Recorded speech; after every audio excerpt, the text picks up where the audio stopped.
Il arrive un moment où la douleur devient si grande que vous avez l'impression de ne plus pouvoir tenir. Et c'est précisément à ce moment-là que tout peut changer. Avez-vous déjà eu envie d'abandonner? L'envie de tout laisser tomber? De vous réveiller le matin en pensant « Je n'y arrive plus, ce n'est pas possible, c'est fini ». Peut-être luttez-vous pour subvenir aux besoins de votre famille, construisez une entreprise, ou êtes-vous fatigué de ne voir aucun résultat? Et cette voix dans votre tête vous dit « Lâche prise, ça n'en vaut pas la peine. Tu n'es pas fait pour ça. » Mais je vais vous dire quelque chose qui pourrait tout changer pour vous aujourd'hui. Il existe un mot au Japon. Un mot qui a sauvé de nombreuses personnes. De l'effondrement total. Une expression qui a donné la force de reconstruire un pays entier à partir des cendres. Un mot qui aide à transformer la douleur en un but. Ce mot est Gambaru. Et avant que vous ne pensiez que ce n'est qu'une autre philosophie japonaise, attendez une seconde. Je vais vous raconter l'histoire d'un jeune homme, un gars simple, qui vivait dans le Japon rural juste après la Seconde Guerre mondiale. Nous sommes au Japon, 2 ans après la fin de la Seconde Guerre mondiale. Le pays était détruit. Des villes entières réduites en ruines, l'économie effondrée, des millions de morts et ceux qui survivaient mouraient de faim. Au milieu de ce chaos, il y avait Kenji, un garçon de 19 ans. Il vivait dans un petit village avec sa mère, ses 2 jeunes frères et sa grand-mère. Son père était mort à la guerre. Kenji était l'homme de la maison. Mais comment l'être quand on n'a rien? Pas de nourriture, pas d'argent, pas d'espoir. Chaque matin, Kenji se réveillait le ventre vide, le poids du monde sur les épaules. Il voyait sa mère cacher ses larmes, ses petits frères demander de la nourriture qu'il ne pouvait pas leur donner. Il se sentait comme un échec. Je devrais pouvoir prendre soin d'eux, mais je ne peux pas. Je suis faible, pensait-il.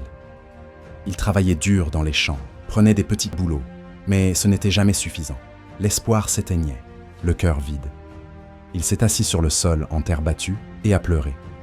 Pas des larmes de tristesse, mais de défaite, de capitulation. « Je n'en peux plus », a-t-il murmuré. « J'ai essayé.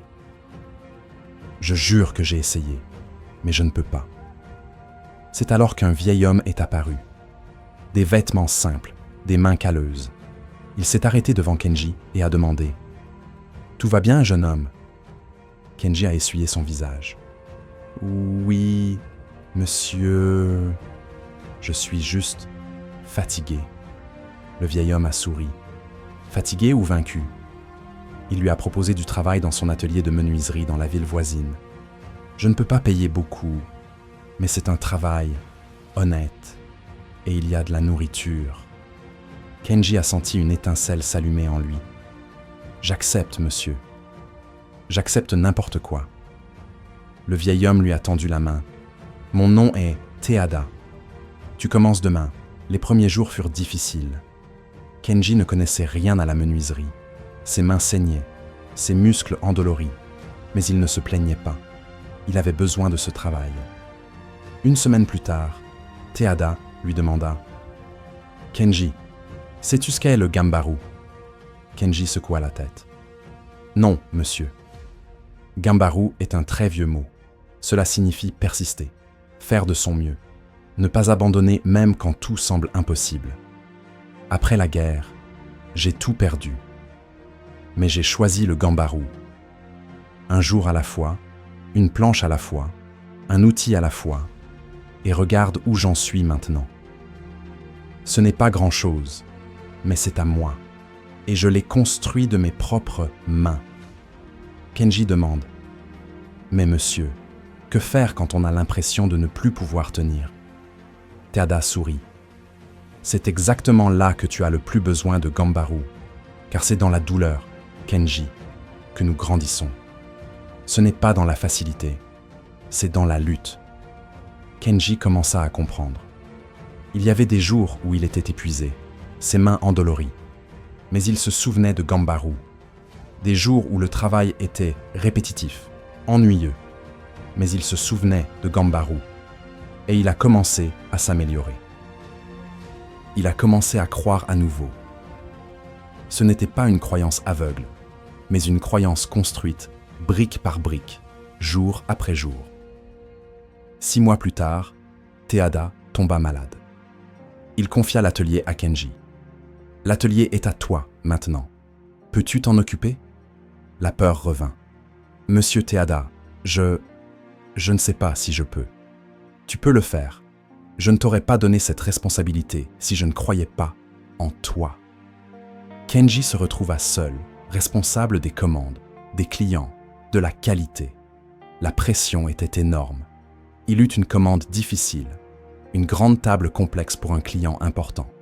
Kenji travailla jour et nuit, fit des erreurs, les refit. Un matin, il regarda la table à moitié vide et pensa « Je n'y arriverai pas. Je vais décevoir Monsieur Teada. Je vais tout perdre. » Il s'assit par terre, la tête baissée. Et puis il se souvint des mots de Teada. « C'est dans la douleur, Kenji, que nous grandissons. » Il prit une profonde inspiration, se leva et continua. Kenji termina la table.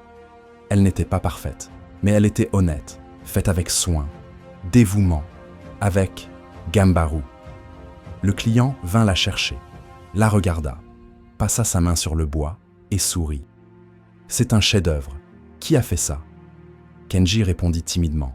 « Moi, monsieur. »« Vous, mais vous êtes si jeune. » »« Félicitations. Je recommanderai votre travail à tous ceux que je connais. » Lorsque le client partit, Kenji resta seul dans l'atelier. Et pour la 2e fois de sa vie, il pleura. Mais cette fois, ce n'étaient pas des larmes de défaite, c'était un cri de victoire. Teada revint, rétabli, et vit ce que Kenji avait accompli. « Tu l'as fait, gamin. »« Je l'ai fait, monsieur, grâce à vous, grâce au Gambaru. » Teada posa sa main sur l'épaule de Kenji. « Ce n'était pas grâce à moi. C'était grâce à toi. Je t'ai juste montré le chemin, mais c'est toi qui l'as parcouru. » Au fil du temps, Kenji gagna plus. L'atelier grandit. Il put subvenir aux besoins de sa famille. Il n'est pas devenu riche, mais il avait acquis quelque chose de bien plus grand que l'argent. La dignité, un but et la certitude que, quoi qu'il arrive, il pouvait y faire face parce qu'il avait le Gambaru. Ça marche dans la vraie vie. Ça marche, et la science le prouve. La capacité à persister face à l'adversité est directement liée à ce que nous appelons un état d'esprit de croissance. Les personnes qui croient que leurs compétences peuvent être développées par l'effort. Et le résultat ? Elles surmontent des défis que d'autres considèrent impossibles. Des neuroscientifiques expliquent que lorsque nous faisons face à des difficultés et choisissons de persister, notre cerveau crée de nouvelles connexions neuronales. Nous devenons littéralement plus forts mentalement. La douleur n'est pas la fin, c'est le début de la transformation. Mais attention, le Gambaru n'est pas une persistance aveugle. Il ne s'agit pas de s'acharner sans changer de stratégie. Il s'agit d'être résilient, de s'adapter, d'avancer avec intelligence et de toujours se souvenir de son « pourquoi ». Alors, je veux que vous pensiez à votre vie. Quelle est votre lutte actuelle ? Peut-être essayez-vous de soutenir votre famille, de construire une entreprise, de changer de carrière. Et c'est difficile. Je sais. Il y a des jours où vous vous réveillez en pensant « je n'en peux plus ». Des jours où les résultats ne viennent pas, où personne ne croit en vous, et vous avez envie d'abandonner. Mais je veux que vous vous souveniez de Kenji, un garçon de 19 ans d'après-guerre qui n'avait rien. Absolument rien.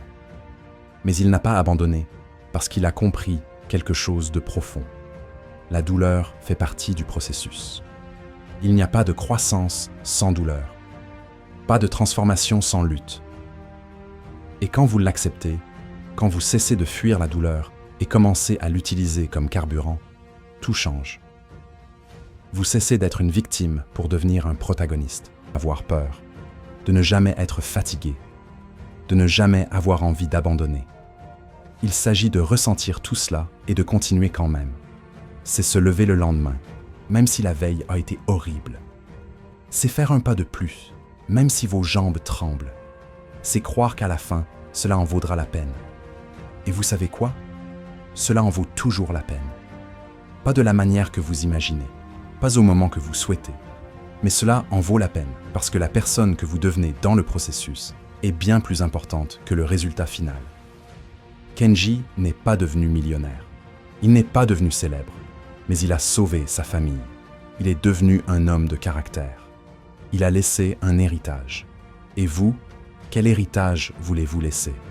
Voulez-vous être reconnu comme quelqu'un qui a abandonné au premier obstacle, ou comme quelqu'un qui, malgré tout, a continué à se battre? Et laissez-moi vous dire une dernière chose qui vous fera tout repenser. Savez-vous combien de fois Kenji a pensé à abandonner avant de rencontrer Teada? Chaque jour. Savez-vous combien de fois il a pensé à abandonner après? Aussi, chaque jour. La différence n'était pas que le désir d'abandonner a disparu. La différence était qu'il a appris à continuer malgré cela. Et c'est la vérité que personne ne vous dit sur le succès, l'épanouissement, le but. Il ne s'agit pas de ne pas avoir peur. Il s'agit d'avoir peur et d'agir quand même. Il ne s'agit pas de ne pas ressentir de douleur. Il s'agit de ressentir la douleur et de la transformer en force. Il ne s'agit pas d'attendre le moment parfait. Il s'agit de tirer le meilleur parti du moment que vous avez. Alors, quand vous êtes à bout, quand tout semble impossible, quand vous avez l'impression de ne plus pouvoir tenir un jour de plus, souvenez-vous de Gambaru. Souvenez-vous de Kenji, un simple garçon qui n'avait rien, mais qui avait quelque chose que personne ne pouvait lui enlever. Le choix de ne pas abandonner. Et ce choix a tout changé. Votre vie peut changer aussi. Non pas demain, non pas la semaine prochaine, mais elle changera si vous choisissez le Gambaru. Car en fin de compte, ce n'est pas le nombre de fois que vous tombez qui compte, c'est le nombre de fois que vous vous relevez. Si cette vidéo vous a touché de quelque manière que ce soit, je vous invite à vous abonner à la chaîne, à laisser un like et à commenter ci-dessous. Écrivez simplement « Gambaru » parce qu'en l'écrivant, vous prenez un engagement envers vous-même, un engagement de ne pas abandonner. Merci de votre attention. Et rappelez-vous, votre histoire est encore en train de s'écrire et elle ne se terminera pas par un abandon.